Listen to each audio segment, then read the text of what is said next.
যুক্তরাষ্ট্রের central intelligence agency সিআইএর ১২০০ কর্মী ছাঁটাইয়ের পরিকল্পনা করেছে ডোনাল্ড ট্রাম্প প্রশাসন।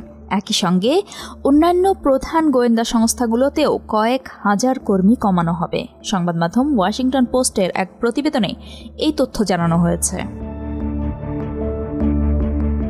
সিআইএর এক মুখপাত্রের বরাত দিয়ে ওয়াশিংটন পোস্ট জানায়, এই কর্মী ছাঁটাই পরিকল্পনার বিস্তারিত শিগগিরই কংগ্রেস সদস্যদের জানানো হবে। এই প্রক্রিয়া চলছে কয়েক বছর ধরে। একই সঙ্গে নতুন নিয়োগ কমানোর দিকেও নজর দিচ্ছে প্রশাসন।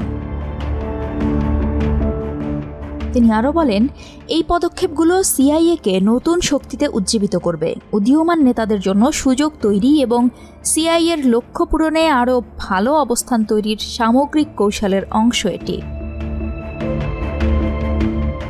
ট্রাম্পের সরকারি সংস্থায় ব্যয় হ্রাস নীতির অংশ হিসেবে কিছু কর্মকর্তাকে বরখাস্তের পূর্বাভাস গত মার্চ মাসেই দিয়েছিল সিআইএ। সংস্থাটির এক মুখপাত্র বলেছিলেন, আচরণগত সমস্যাযুক্ত বা গোয়েন্দা কাজের জন্য অনুপযুক্ত বলে বিবেচিত কর্মকর্তাদের ছাঁটাই করা হবে।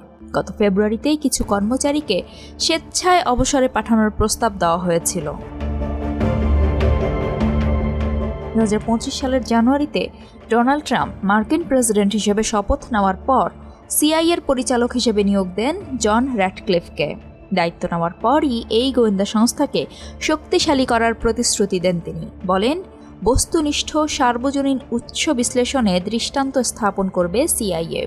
রাজনৈতিক বা ব্যক্তিগত পক্ষপাত যেন আমাদের বিচার ব্যবস্থাকে প্রশ্নবিদ্ধ করতে না পারে সেদিকে বিশেষ নজর থাকবে। তিনি আরও বলেন, বিশ্বের বিভিন্ন প্রান্ত থেকে গোয়েন্দা তথ্য সংগ্রহে বিশেষ মনোযোগ দেওয়া হবে। প্রেসিডেন্টের নির্দেশনায় গোপন অভিযান পরিচালনাও অব্যাহত থাকবে।